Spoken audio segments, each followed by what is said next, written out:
marsupials. All right. This person that I'm about to show y'all made their whole name, they whole, bro. This guy probably makes millions of dollars a year, bro, just off YouTube and exposing people. All right.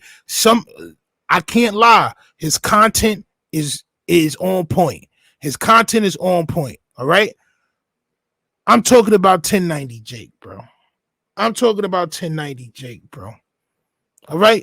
1090 Jake made his whole persona. He made his whole living, his whole YouTube off of exposing people. Well, how come Jacob Cherry keeps getting exposed? Now, this is the third or fourth time Jacob Cherry has been exposed. All right. So for those of y'all that don't know, a couple of months, bro, like, and it's all happening so fast. A couple of months ago, he got exposed for writing a police statement, which he said was false.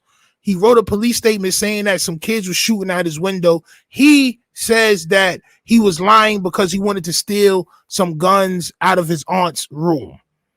So he said that he was lying. There was no real kids, but he gave a description and all that stuff like that. Some people were saying that some kids actually did get locked up for that. Some people were saying that it didn't. We let that slide.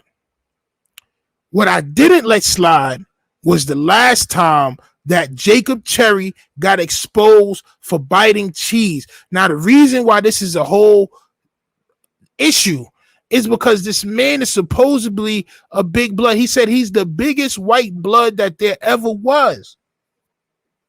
He said he's the biggest white blood. This is his words, quote unquote. He's the biggest white blood that there ever was, champ. All right.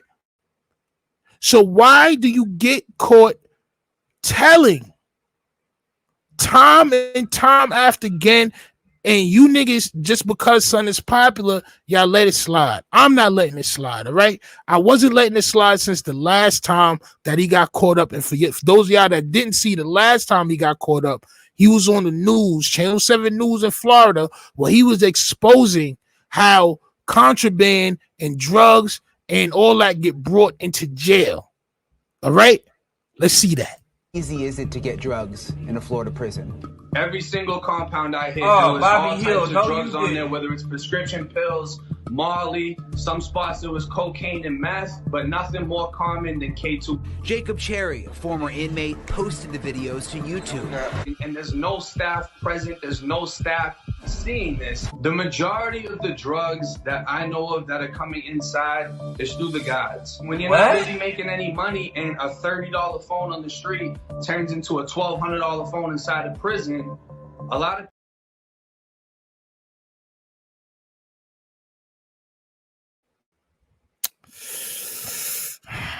what you gonna do when Sheriff John Brown come for you?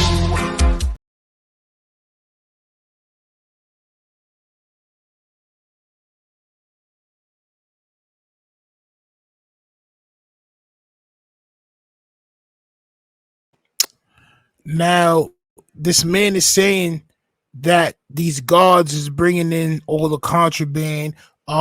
He's saying, and this was what I went live on this before, Champa, right? When he got exposed before that, all the guards, but what he's not saying is that some of them guards is gang members. Some of them guards is in the streets, bro. So you're not just telling on police, you're telling on actual people, bro.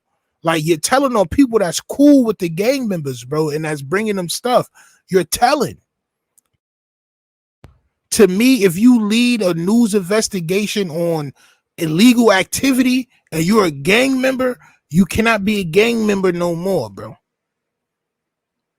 I'm going to say that again. If you lead a Channel 7 news investigation on who's bringing in what contraband to jail, you can never in your life say that you are a gang member, son. That's just a fact. That's just how I see it. That's how I saw it. And we did a video on it and we left it alone. Now it's some new allegations, 2 new allegations within the last 48 hours, champ, about your man Jacob Cherry biting the cheese, son. All right. So this is from when he was locked up before. And like a lot of this stuff is coming out from his past. Ain't none of this stuff recent. A lot of this stuff is coming out about his past. All right. So I'm gonna break it down to y'all like this. I'm gonna read it. I'm gonna read the statement. And yes, this is a real statement. Yes, this is a real statement. Okay. He said himself, he we'll get into what he said. All right. But this is definitely a real statement, and I'm going to read as much as I can because he writes like chicken scratch. All right. He writes like chicken scratch, but I'm going to read as much as I can. Please make sure y'all hit that like button and subscribe. All right. So this is what it says. It says on 1/16/2014, I was sitting on my bunk when inmate Jimmy Harvey hit me with a rock and sock on my head. All right. This was during morning shift change. The officer came in and cuffed him. All right. So then he goes on to say what the officers did to him. All right. And all I needed to see was that first paragraph. All I needed to see was that first paragraph. All right. Because you named the name. This is not like, bro, like it's weird where the clearer persuasion of folks get to be able to be picked and choosed. You gave a name. This is not a domestic dispute. Like I said, bro, domestic disputes, shorties or men. I advise y'all to call the police, bro. All right. Don't be fighting with no shorty. Is she trying to cut you and all that? She trying to burn down your crib? Call the police, champ. All right. Shorty, if dude is beating on you and all that, call the police, champ. All right. That's what they're there for. But if you're actively in the gang, this person did not hit you with a rock and a sock for no reason. Let's get that straight. Let's keep it real. That person did not hit you with a rock in the sock or a lock in the sock or whatever it was, soap in the sock. They did not hit you for no reason. They hit you probably because y'all was banging. And like you said, y'all got they put all the bloods on the bus and transferred y'all to another jail. All right. Y'all had to go back to reception and then y'all went to another jail. So they did a gang takedown and you got took down in a gang sweep, correct? He said that was a grievance, and people are saying, oh, there's a difference between writing a grievance and telling. Well, the difference that I don't see is son mentioned a name.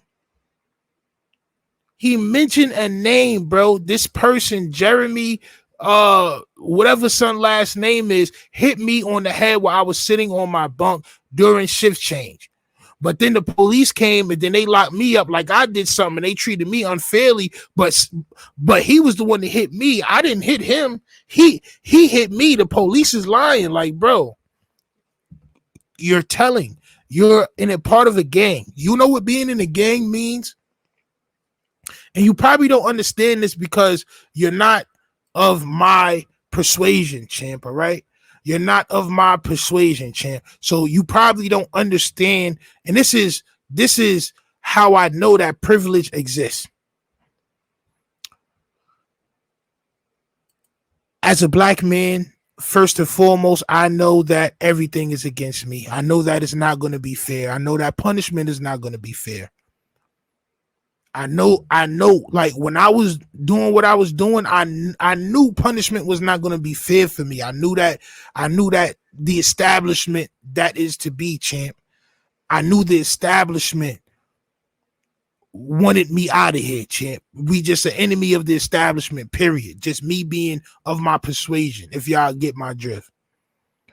Also, being in the gang, it makes it 2 times worse. So not only am I enemy of the state per se, quote unquote, but I'm also now in a gang that they can identify, and it's going to be unjust situations, bro. But you cannot open your mouth and tell on people and you can't tell on employees. You just can't tell. You chose to live this life of crime, champ. All right. You chose to live this life of throwing up bees and wearing red rags. This is what you have to do, bro. You cannot write grievances as a gangbanger.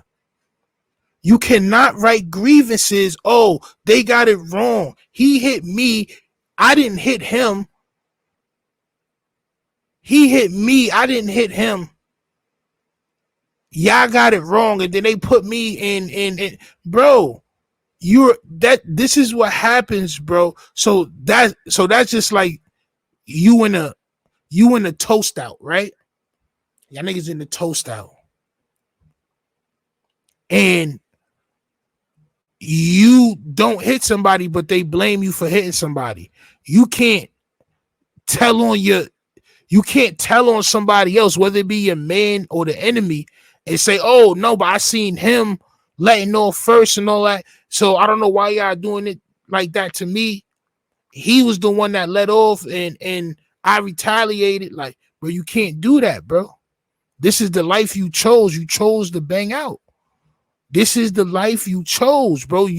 I don't know why the internet gives Jacob Cherry so many chances to bite cheese. Everybody is giving this man excuses on biting cheese. DJ Academics, all these guys is giving Son the opportunity to bite cheese. I'm going to play what he said as a response. Y'all make sure y'all hit the like button, subscribe. Make sure y'all go subscribe to my main channel at Talking Tough with Stino. YouTube.com/@ToughStino. Let's go. So you agree that was you who wrote all that? The whole thing I wrote, bro. I'm writing to the warden. Like, look, this the situation I'm in. You got to make it sound some type of something. Nah, like, yeah. What I'm gonna be like? Hey, warden, I'm big gangster, but let me out of confinement. You think they finna? Nah, that's finna work like that. And they probably looking at my DRs because I already done been for confinement, for weapons and everything else already when it happened. So it's like once that happened, they boosted up my custody level to closed custody. I got shipped off the unit in a gang sweep. So they sent all the Bloods and Zoes in one bus back to reception. And then I ended up going to an adult prison. So I had to finish my confinement time at Appalachia CI. And then I got into more when I got over there. I was fighting in there, whatever. So that's how I ended up doing 210 days in confinement.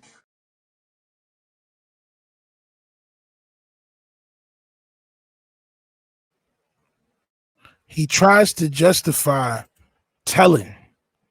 All right. He tried to justify telling by saying the warden had it out for him and he got shipped here. And I can't tell the warden, I'm throwing up big B's, but just let me out of confinement. So what you're saying is you had to play like you was a marsupial in order to get out of confinement, which still didn't work because the grievance, I mean, you still got shipped somewhere else. This is what I'm saying, bro.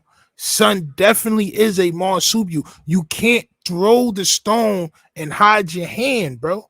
You can't throw the rock and hide your hand, bro. All right, this is what gangbanging is, bro. If you a real gangster, bro, you're not lying to nobody. If you a real G, you're not lying to nobody, bro. You get in trouble for what you get in trouble for, bro. So what? Son hit you and you got sent into confinement. So what? When you get out, you spin the block on Son. When you get out, you spin the block on Son, bro. You don't write grievances.